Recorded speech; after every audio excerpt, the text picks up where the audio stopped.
right, so this is it, huh? This is it, 1964 Austin Healey. Damn, the thing looks like a Hot Wheels. The curtain rises on a 1964 Austin to Healey Sprite, a British sports car that's apparently designed to fit in bike sheds. The owner of the car, George, walks Rick through his offering, noting it is in good condition, but he has no more use for it as he is more of a muscle car age type of guy. A statement that might translate roughly as, I'm about to make somebody a very generous offer and you're the volunteer. The windshield's sort of useless. All right, here we go. And nothing. Rick's always been a man who appreciates a fine automobile, but even he seems a bit dubious as he settles in behind the wheel. The windshield, he says, is sort of useless, and the key has a tag saying, Wally's Honda Acura Las Vegas. Rick struggles to start the vehicle. A minor detail you'd think, but this little mechanical hiccup may end up speaking volumes in the long run.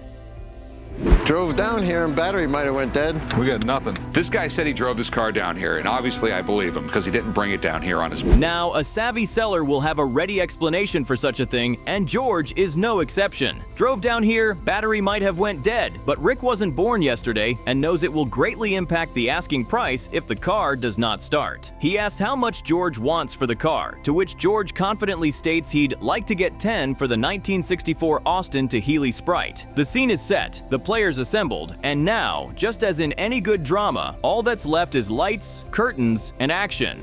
I mean, they might have a few years ago. I just don't see them bringing that money anymore. You know what, man? I give you $4 grand for the thing. It's really hoping to get 10. How about like 9? Now the waltz of negotiation. Rick's opening gambit? A cool $4,000. He tries to soften the blow with a bit of perspective. He knows they were fetching more a few years back, but times have changed. George knocks his asking price $1,000 back and asks for $9K, but Rick isn't budging, considering the car didn't start and probably needs a tune-up, so Rick isn't being unreasonable. George, visibly deflated, counters with $7,500, but Rick stands firm at a maximum of $5,000. Our friend the Sprite has, alas, just taken a $5,000 depreciation hit, all before our very eyes. But the deal is done. Hey, Wally. Hey, Rick, how are you? Oh, pretty good. All right. So what's the verdict? Unfortunately, I've got some bad news for you, Rick. What's wrong with it? It has spun main bearings, it's rattling. Enter Wally from Rusty Nuts Rods and Customs, because no Pawn Stars appraisal is complete without someone in a t-shirt and a beard. The diagnosis? Spun main bearings, scored journals on the crankshaft, engine basically done. He estimates $6,000 to repair, and that's if you rebuild what's here because there are no new engines available for the car. So what does he think Rick should do? Sell it, wipe your hands clean, and walk away? Ouch. Hey, Pops. I got some bad news about that Austin Healey. I don't like bad news. What do you mean you got bad?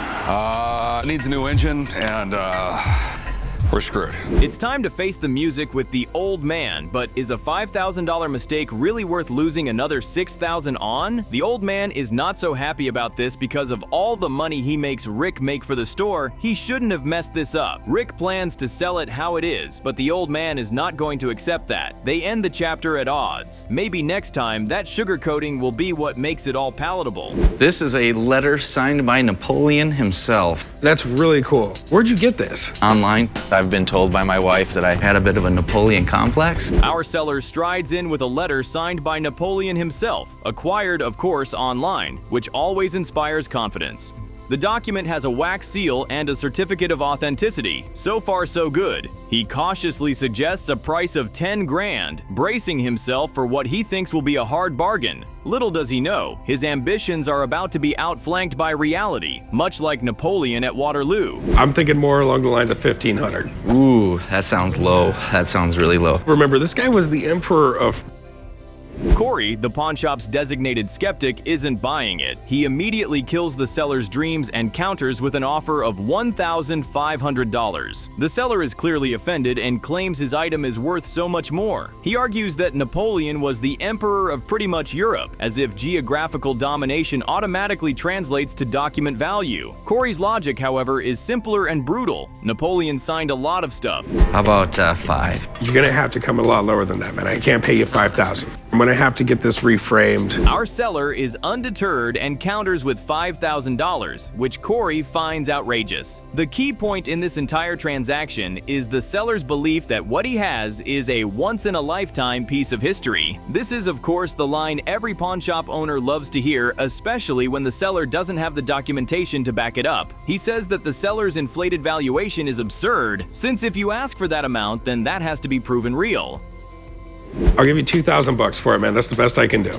You know what? I didn't pay that much for it, so let's do it. 2,000? 2,000. All right, sweet, man. I'll meet you right over there. Corey, the pragmatic businessman, drops the price to $2,000. The Napoleon enthusiast accepts, explaining that he didn't pay much for it himself. Smelling weakness like a shark, he seals the deal with the kind of swiftness that would make even Napoleon envious, though one suspects the faintest strains of buyer's remorse is starting to kick in. That's in the military museum just outside of Paris. So what we've got here is very clearly a replica. The document is placed in the hands of a UNLV history professor who points out some inconvenient truths. According to the document's date, it would have been written just after the Battle of Austerlitz, but its words match that of a proclamation he made to his soldiers before a major victory. Unfortunately for Corey, what they have isn't a priceless original proclamation, but a very clear replica.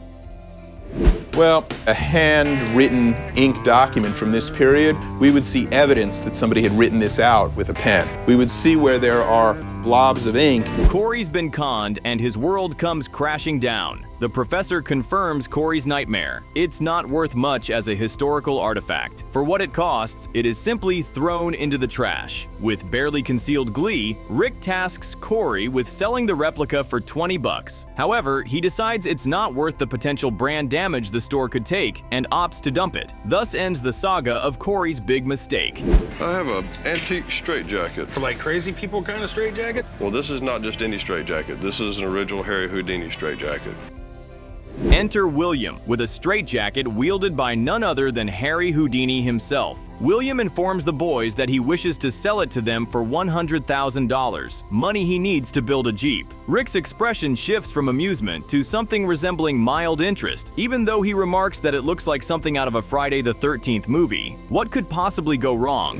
This jacket was given to my grandfather by Theo Houdini, Harry Houdini's brother. They became good friends after Houdini passed away. Okay. Houdini started off as a magician and he didn't have a lot of success. William tells Rick that his grandfather got it as a gift from Theo Houdini, Harry's brother. It seems Theo and William's grandfather became friends after Harry's death. So we have a story, some personal connection to the legend. All in all, the origin has a compelling narrative thread, but Rick's job, obviously, is to think of the holes in the story and blast them open. Theo had a notorious reputation for selling items belonging to Houdini, even though they definitely did not belong to Houdini. So, are we sure this item was really Houdini's? Do you mind if I have someone check it out? Love to. Okay. Hey, Rick, hey man, how's it going? I'm a magician. Rick raises the key point, which is that to sell this, they'd need to prove it's the real thing. Fair enough, William agrees. I mean, batting on a $100,000 deal should involve all the experts Rick can possibly lay his hands on. And so, the expert appears, Murray, a traveling magician with 25 years of experience and magic historian. Murray's job is simple: check its authenticity. Are never gonna match another jacket spacing. Now, a company that he always used a lot was a Swanfelt tent and awning company, and generally that stamp is on a jacket. Murray gets to work, handling the tattered jacket as if it were a holy relic of a most revered saint, but that's when the wheels start turning. He's been looking out for the rivets, which really are like the fingerprint or DNA of a straitjacket. His expert eye falls upon the jacket's maker, Swanfelt Tent and Awning Company, which is a positive sign. A glimmer of hope flickers across Rick's face for what could be a great find. In fact, things seem to be going a bit too smoothly for Rick's comfort. This is January 1st, 1915 in St. Louis, Missouri. Let's check this thing out, let's see if this is the actual jacket. Unbelievable, look at this. Murray then reveals the critical find, a photograph from January 1915 showing Houdini in St. Louis, Missouri, wearing an identical jacket. Not only that, but there's particular detail about damage to rivets that exactly matches the one they're inspecting. Then Murray drops the bomb. Even the stitches match. William is gleeful, and you can see Rick doing the calculations in his head. A real piece. Documentation. The expert says it's a great sign, but can he seal the deal? Is it enough? The tension ramps up. If I could get 40, I think we'd have a deal. All right, I'm thinking 15. It's in really rough shape. It's had repairs on it. It could be years before I sell this thing. Now the jacket's provenance is watertight, Rick turns to value. The magician estimates a price of $34,000 to $42,000, while William wants something near his initial asking price of $100,000. The haggling commences. A brief round of offer and counter to offer leads nowhere. $25,000 from Rick. $35,000 from William. They're off by 10 grand, a gap that proves unbridgeable. Rick walks. No deal, sadly. A reminder that in this business, sometimes the best finds are the ones that get away. I decided to come to the pawn shop today to sell my vintage Gibson Mandolin. I picked it up at a yard sale. I'm looking to sell it today because... A hopeful seller named Mark arrives at the gold and silver pawn shop with a shine in his eye and a vintage Gibson mandolin in his hands. His story is perfect. He nabbed the instrument at a yard sale, recognizing the hallowed Gibson name and hoping to parlay it into a family trip to Ireland. Ah, Ireland, the land of rolling hills, and perhaps even better deals than this one is promising to be. No, I know a little bit about these things. They're from the early 1930s. The thing that makes this mandolin special is that Gibson made it. Gibson mandolins are sweet. Corey agrees the instrument has a vintage charm, but points out what makes it special is the name alone. There were times in the 1920s and 30s that the name alone would command a crowd for an instrument such as this. Chumley is predictably thrilled at the prospect of another Gibson under his belt. Meanwhile, back in the office, that little angel on Rick's shoulder is screaming out to him that Chum is about to mess up again. What are you trying to get for it? Well, I'd like to get 3 grand out of it if I could. Would you be willing to go any less? Because normally, you know, I actually have a spending limit of $1,000. Mark, clearly envisioning pints of Guinness and leprechauns dancing on his windfall, casually asks for $3,000, and Chumley's usual swagger visibly deflates. That figure is wildly optimistic, perhaps fueled by the thrill of the moment or simply a lack of market research. $1,000, however, is his upper limit, set by the big boss. What do you say, $18.95? I mean, you see the shape it's in. It's a little dust, but it's fine. You're killing me, man. That's gonna sit on my shelf for a while. Chumley counters with a paltry $1,300. The pawn shop negotiation dance begins, and Mark, a man with travel plans on his mind, responds with $1,895, an oddly precise figure that suggests he did some homework. Chumley, seemingly out of his depth, valiantly declares he can only stretch to $1,400, pushing the envelope. Chumley settles for $1,500, hopefully not a disaster waiting to happen. The mandolin, huh? I thought I'd get it all checked out by you. Gibsons are one of the premier builders of any kind of stringed instrument. The vintage ones are some of the most high. Then, Chumley takes the mandolin to Jesse, a guitar expert, whose job it is to verify the value. The initial assessment is brutal. A fake decal, a dubious finish, an inappropriate pick guard, a gallery of red flags. Jesse exposes the hard-won bargain as a cleverly disguised counterfeit. Too bad for Chumley. All right. Yeah, dude, sorry about that. Thanks for the bad news. Call me anytime you got any questions, dude. Oh, I hate mandolins. The grim assessment lands like a dissonant chord. The mandolin, once valued at a potential 3 grand, is now worth a mere $100. The reality is hard, and Chumley shakes Jesse's hand in utter disbelief. As he departs, carrying the weight of his mistake, one can almost hear Rick's impending wrath echoing in the halls. The takeaway? Always get a second opinion before betting the family vacation on a musical instrument's authenticity. I have my uncle's comic book. He passed away and this was handed down to me. They're all comic books? The seller, Chelsea, drops off 7 boxes of her uncle's comic book collection with Corey for an appraisal. Inheritance might seem like a win, but lugging all this paper into the shop is not doing her back any favors, but she's hopeful she got the better half of her uncle's collection. When she makes it known she's clueless about comic books, Corey gets a little too excited. She wants vacation money for her kids while he's calculating investment yields. Definitely an awkward match of motivations. Okay, there's some pretty cool stuff in here. Dracula, I know you've heard of Dracula. Lord of the Vampire.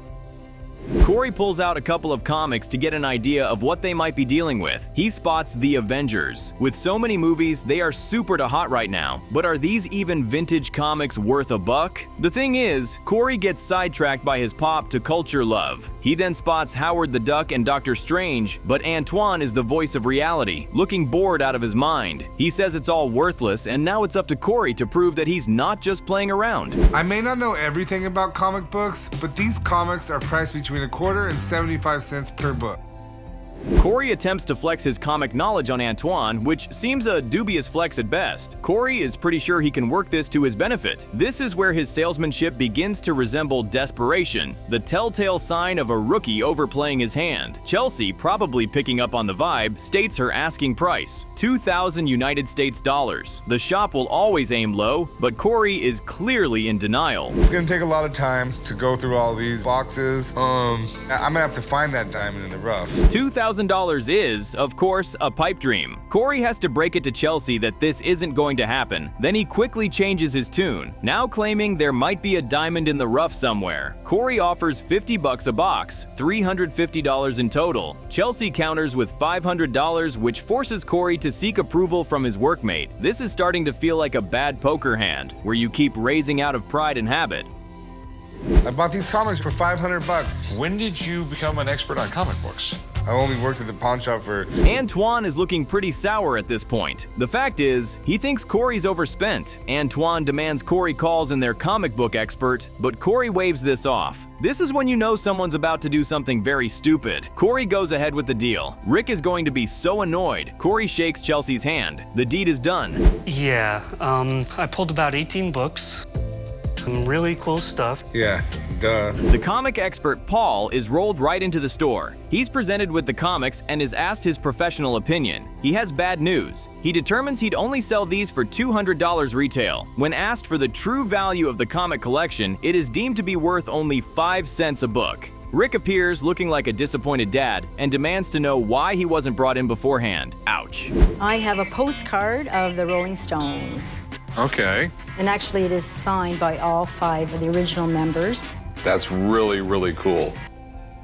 A very enthusiastic woman named Marion approaches the counter, brandishing a framed postcard, a vintage photo of the Rolling Stones signed by all of the original 5. Of course, in the bustling pawn shop, the initial reaction is polite skepticism. It's rare to come across rock memorabilia, particularly one validated by every original member. Rick seems intrigued, but keeps his cards close to his chest. Okay, cool. Do you know how she got it signed or anything like that? I don't. I think she got him signed at a concert, but I'm not 100%. Rick cuts straight to the chase. He's interested, but understandably, he asks the crucial question: how did the postcard get signed? Marion admits she doesn't have specifics, only a vague notion of a concert. This immediately raises a red flag. A signature without provenance is like a ship without a map. Rick has seen enough over the years to be wary, as any good pawnbroker should be.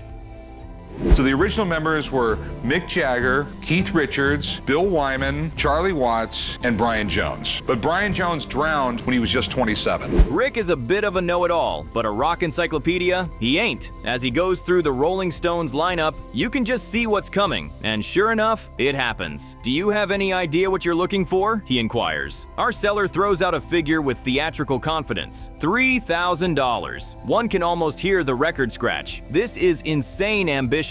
This is an outright declaration of faith in an item which has very little verifiable historical proof behind it. Like there's massive tape. There's tape over signatures. When I got it framed, I wanted the signatures preserved. And when I took it to the professional, Rick gently steers the conversation towards reality. His concern? Tape is plastered across the signatures, which, if you didn't know before, a cardinal sin in the world of collectibles. Time to employ the classic bargaining tactic: highlight flaws to deflate the seller's expectations. Marion claims the tape has been there to preserve the signatures. The reality is the reverse, so it would appear. This is where the dance begins, a balance of trying to salvage some value while simultaneously acknowledging a glaring defect. All right, Rick, what I'm going to do is I'm going to use a pro scope on this. It lets me kind of go in here and figure out if these signatures are live, first and foremost. And I'm starting to take a look at here, and I see some ink formations. Enter Rick's hired gun, an expert to assess the signature's authenticity. He uses a fancy proscope to scrutinize ink formations, then consults his database of Rolling Stone signatures, comparing and contrasting details like a forensic accountant examining highly suspicious-looking ledgers. He speaks of stuttering and pausing, which are very polite words for someone implying forgery. While he acknowledges ink, he also sees inconsistencies, notably Brian Jones' signature, which he regards with great suspicion. But ultimately, in the end, I think that's what you have on this entire piece here, is where someone is trying to kind of mimic the Rolling Stones.